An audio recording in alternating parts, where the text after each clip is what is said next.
తెలంగాణలో బీసీల పార్టీ అంటూ మల్లన్న చేసిన కామెంట్ ఇప్పుడు రాజకీయాలను మరింత వేడెక్కిస్తున్నాయి. కవిత మీద చేసిన ఆరోపణ తర్వాత జరిగిన రచ్చ అధికార పార్టీని కూడా ఇబ్బంది పెట్టేలా చేసింది.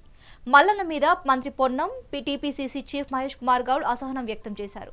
ఇదే సమయంలో కవిత త్వరలోనే కాంగ్రెస్ పార్టీలో చేరుతుందని మల్లన్న కామెంట్ చేయడంతో సీన్ మరోదారి పట్టింది. ఇదొక ఎత్తు అయితే కవితకు కనీసం బీఆర్ఎస్ నుంచి సపోర్ట్ రాలేదు సరికదా, మల్లన్న వ్యాఖ్యలను కేటీఆర్, హరీష్ రావు ఖండించలేదు. అంటే కవితను బీఆర్ఎస్ పార్టీ దూరం పెట్టిందా అన్న అనుమానాలు వస్తున్నాయి. సొంత పార్టీ పెడదామని చెప్పడం వల్లే వీరిద్దరూ కవితను దూరం పెట్టారన్న టాక్ కూడా వినిపిస్తోంది. మరోవైపు మల్లన్న తనకు ఎమ్మెల్సీ పదవి ఇచ్చిన కాంగ్రెస్ పార్టీని కూడా వదలడం లేదన్న ఆరోపణలు వస్తున్నాయి.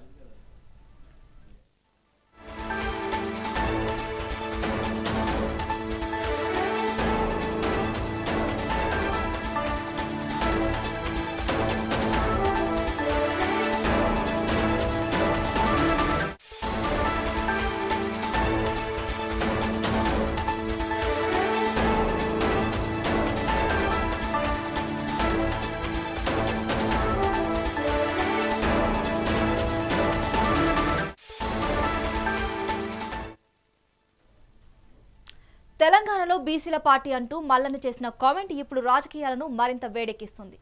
కవిత మీద చేసిన ఆరోపణ తర్వాత జరిగిన రచ్చ అధికార పార్టీని కూడా ఇబ్బంది పెట్టేలా చేసింది. ఇక దీనిపై మరింత సమాచారం మా మెగా9 ప్రతినిధి హారిక అందిస్తారు. హారిక, చెప్పండి.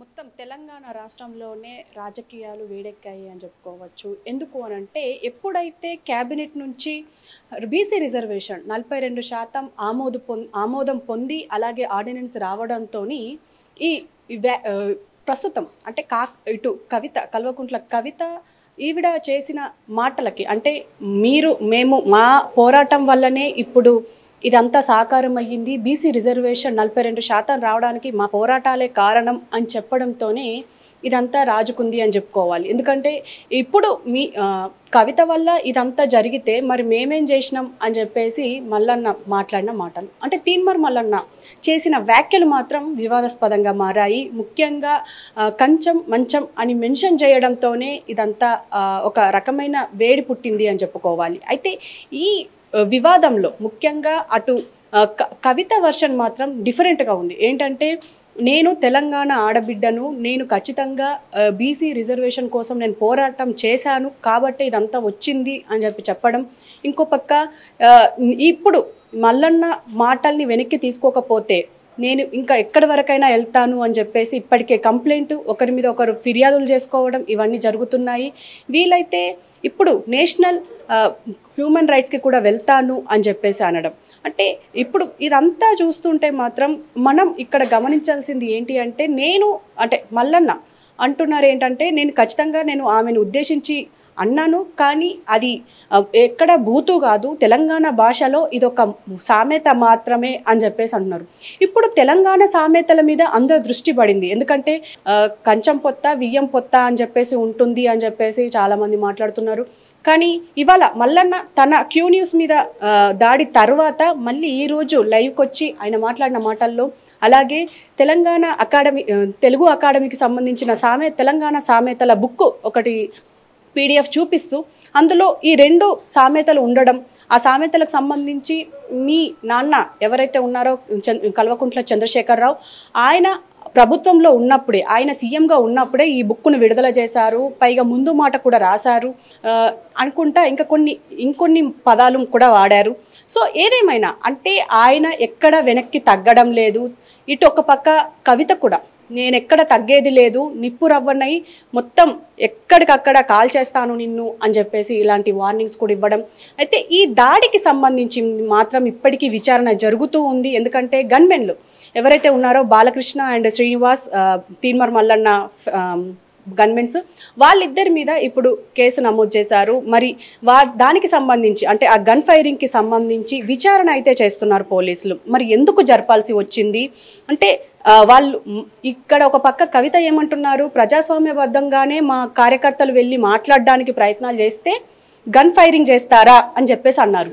సో దానికి మల్లన్న ఏమంటున్నారు, నేను ఖచ్చితంగా వాళ్ళు నన్ను చంపడానికే వచ్చారు, ఎవరైతే ఉన్నారో ఈ బాలకృష్ణ ఆయన గన్ను లాక్కొని నన్ను చంపడానికి ప్రయత్నాలు చేశారు, అందుకే మా గన్మెన్స్ ఫైరింగ్ జరిపారు, అది కూడా గాల్లో అని చెప్పేసి అంటున్నారు.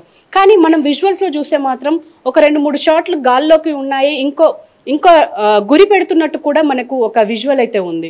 అయితే ఇది కావాలనే చేశారు మల్లన్న అని చెప్పేసి కవిత అనడం, దీనికి సంబంధించి మాటలు వెనక్కి తీసుకోకపోయినా, మా కార్యకర్తలకు మాకు సారీ చెప్పకపోయినా, ఇంకా నేను ఇప్పుడు ప్రస్తుతం హ్యూమన్ రైట్స్కి అండ్ మహిళా కమిషన్కి మాత్రమే వెళ్ళాను, కానీ ఇప్పుడు ఖచ్చితంగా నేషనల్ హ్యూమన్ రైట్స్కి కూడా వెళ్తాను, ఇప్పుడు ఎక్కడి వరకైనా వెళ్తాను, లేకపోతే ఇప్పుడు ఎమ్మెల్సీ తీన్మార్ మల్లన్నని ఆయన ఎమ్మెల్సీ పదవిని రద్దు చెయ్యాలి అని కూడా చెప్తున్నారు. గత కొంతకాలంగా చూస్తూనే ఉన్నాము, తీన్మార్ మల్లన్న యాక్టివ్గా లేరు ఒక పక్క కాంగ్రెస్లో, పైగా బీసీలకు సంబంధించిన పార్టీ నేను ఏర్పాటు చేయబోతున్నానని కూడా మనకు సమాచారం ఉంది.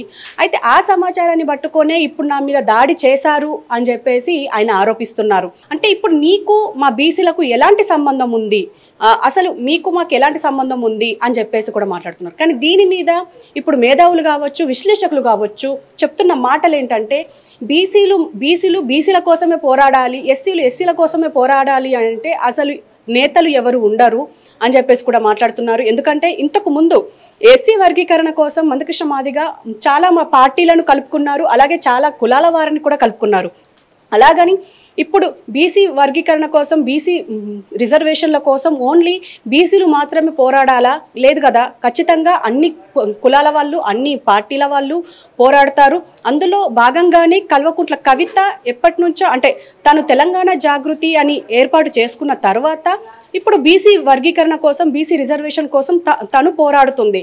కాబట్టి అందరూ కలుపుకొని ముందుకెళ్ళాలి, కానీ ఇలా ఒకరినొకరు దాడులు చేసుకోవడం ఇది మన తెలంగాణ సంస్కృతి కాదు, రాజకీయ సంస్కృతి కూడా కాదు అని చెప్పేసి మాట్లాడుతున్నారు. ఇంకో పక్క మంత్రి పొన్నం ప్రభాకర్ ఎవరైతున్నారో ఆయన కూడా అంటున్నారు ఏంటంటే, ఈ తీన్మార్ మల్లన్న చేసిన మాటలు ఖచ్చితంగా ఆ వ్యాఖ్యలకి ఎలాంటి సంబంధం లేదు మాకు, మా తీన్మార్ మల్లన్నకి, కానీ ఖచ్చితంగా అలాంటి అంటే తెలంగాణ ఆడబిడ్డనే కాదు ఎవరి మీద అలాంటి వివాదాస్పదమైన వ్యాఖ్యలు చేయకూడని మాటలు అవి. ఎంత అంటే తెలంగాణ భాషలో అది ఎంత మనకు సాంప్రదాయబద్ధంగా అయినప్పటికీ మనం మంచం అనేసరికి అదొక బూతులాగా మొత్తం పాకిపోయింది. ఇప్పుడు ఖచ్చితంగా ఆ మాటల్ని వెనక్కి తీసుకోవాలి అని చెప్పేసి ఒక పక్క ఇటు మహేష్ గౌడ్ కూడా అంటున్నారు. కాంగ్రెస్ నేతలు అందరూ దీనిపైన స్పందిస్తున్నారు. అయితే మనం ముఖ్యంగా ఇక్కడ మాట్లాడుకోవాల్సింది ఏంటి అని అంటే, ఇప్పటికీ బీఆర్ఎస్ నేతలు ఎందుకు దీనిపైన స్పందించడం లేదు, ఎందుకు ఈవెన్ కుటుంబ సభ్యులు కూడా దీనిపైన స్పందించడం లేదు. ఎందుకంటే మా ఇంటి ఆడపడుచుని, మా ఇంటి ఆడపిల్లని నువ్వెవరు అనడానికి అని చెప్పేసి ఒక్కరు బయటికి రాలేదు. ఎందుకంటే ఈ మధ్య మనం చూసాము, కవిత రాసిన లేఖ ఎంత వివాదాస్పదమైందో, దాని ద్వారా ఇప్పుడు కేటీఆర్ యాంటీ అయ్యిండ్రా, కేసీఆర్ కూడా ఎందుకంటే ఇప్పుడు సపరేట్ పార్టీ పెట్టబోతుంది కాబట్టి ఈయన కూడా యాంటీ అయ్యారా అని చెప్పేసి అని అంటున్నారు. ఎందుకంటే కొన్ని రోజులుగా ఆవిడ బీఆర్ఎస్లో ఎమ్మెల్సీ మాత్రమే, కానీ ఎమ్మెల్సీగా ఉన్నారు కానీ ఎప్పుడు బీఆర్ఎస్ తరపున ఆవిడ ప్రోగ్రాంలో పాల్గొనలేదు. మరి ఎందుకు ఇప్పుడు తెలంగాణ జాగృతి పార్టీ పెట్టబోతున్నారు కాబట్టి ఇదంతా యాంటీగా మారిపోయారా? ఈవెన్ మిగతా నేతలు కూడా బీఆర్ఎస్ నుంచి మిగతా నేతలు కూడా ఇంతవరకు స్పందించడం లేదు. కానీ ఇంతకు ముందే ప్రెస్ మీట్లో అంటే బీఆర్ఎస్ ప్రెస్ మీట్లో మాత్రం మాజీ మంత్రి జగదీష్ రెడ్డి మాత్రమే దీనిపైన స్పందించారు. అంటే రాజకీయంగా మనం ఏం మాటలు మాట్లాడుకున్నా, ఏం విమర్శలు చేసుకున్నా రాజకీయంగానే ఉండాలి, కానీ పర్సనల్గా వెళ్ళి ఆడపిల్లలనే కాదు మగవాళ్ళని కూడా అనడం తప్పే అని చెప్పేసి జస్ట్ అలా స్టేట్మెంట్ ఇచ్చేశారు. అంటే ఎందుకు బీఆర్ఎస్కి అటు కవితకి ఎందుకు ఇంత దూరం పెరిగింది అని చెప్పేసి ఇది ఒక హాట్ టాపిక్గా మారిపోయింది. అంటే ఖచ్చితంగా కేసీఆర్ మరి తప్పును ఒప్పుకున్నారా, అంటే కవిత చేసింది అంటే తప్పే అని చెప్పేసి అనుకుంటున్నారా, లేకపోతే బీసీలకు మాకు ఎలాంటి సంబంధం అని చెప్పేసి అనుకుంటున్నారా, లేకపోతే ఇంకో పక్క ఇప్పుడు పార్టీ పెట్టబోతోంది, తన సపరేట్ పార్టీ అవ్వబోతుంది కాబట్టి మాకు కవితకు ఎలాంటి సంబంధం లేదనుకుంటున్నారా అని చెప్పేసి ఇలాంటి క్వశ్చన్స్, ఇలాంటి డౌట్స్ మాత్రం బయటకు వస్తున్నాయి. ఈ అనుమానాల వెనుక ఖచ్చితంగా అంటే కేసీఆరా లేకపోతే కేటీఆరా ఇద్దట్లో ఎవరైనా ఒకరు వచ్చి స్పందిస్తారా అనేది ఎదురు చూడాల్సిందే. ఎందుకంటే ఈవెన్ హరీష్ రావు కూడా అసలు దీనిపైన ఎలాంటి స్టేట్మెంట్ కానీ ట్విట్టర్లో అంటే సోషల్ మీడియాలో బీఆర్ఎస్ నేతలు ఎంత యాక్టివ్గా ఉంటారో మనం చూస్తూనే ఉంటాం. కేటీఆర్ అయితే ఎప్పుడు ట్విట్టర్లోనే ఉంటారు. మరి దీనికి సంబంధించి ఇంతవరకు ఒక్క స్టేట్మెంట్ కానీ ఒక్క ట్విట్టర్ వేదికగా కానీ అంటే సోషల్ మీడియాలో ఎక్కడ కవితకు సంబంధించిన దాడికి అంటే ఈ దాడిలో వెనక లేకపోతే ఈ వ్యాఖ్యలకు వెనుక అసలు ఒక్క రిలేటెడ్ ట్వీట్ కానీ ఎలాంటి సోషల్ పోస్ట్ కానీ లేకపోతే ఎలాంటి స్టేట్మెంట్స్ కానీ మనకు బయటికి రాలేదు. మరి నిజంగానే బీఆర్ఎస్కి కవిత దూరం అయ్యారా? ఇక తెలంగాణ జాగృతి పార్టీ అఫీషియల్గా పార్టీ అవ్వబోతోందా? ఎందుకంటే ఇప్పటికే ఆవిడ దాంట్లో యాక్టివ్గా ఉండడం, ప్రెస్ మీట్లు కూడా తెలంగాణ జాగృతి పేరు మీదనే మనకు బయటికి రావడం, అసలు అంటే ఏం జరగబోతుంది తెలంగాణలో? ఇటు బీసీలకు సంబంధించిన పార్టీ పెట్టబోతామంటున్నారు, ఇంకో పక్క తెలంగాణ జాగృతి పార్టీ అంటున్నారు. ఈ వివాదాన్ని మనం ఎలా చూడాలి అని అంటారు? అంటే ఒక పక్క ఎమ్మెల్సీలకు మధ్య గొడవ అనుకోవాలనా, లేకపోతే ఈ రెండు పార్టీలు కొత్త పార్టీలు రాబోతున్నాయి వీళ్ళకు సంబంధించిన గొడవ అనుకోవాలనా? ఇదంతా ఒక గందరగోళం అయితే నడుస్తోంది. కానీ ప్రస్తుతం ఈ దాడికి సంబంధించి మాత్రం ప్రస్తుతం విచారణ అయితే జరుగుతుంది. ఈ విచారణ తర్వాత మరి ఈ గన్మెన్లు కావాలనే కాల్చారా లేకపోతే ఇంకా వేరే కారణం అంటే కావాలని చంపేయండి అని చెప్పేసి మొదలు పెట్టారా ఈ గన్ ఫైర్ అనేది? దాని వెనుక ఇప్పుడైతే ప్రస్తుతం విచారణ జరుగుతుంది హారిక. ఇంకో పక్క కవిత కూడా ఎక్కడ తగ్గడం లేదు, ఇంకో పక్క మల్లన్న కూడా ఎక్కడ తగ్గడం లేదు. మరి ఏం జరుగుతుందో ఎదురు చూడాల్సిందే హారిక.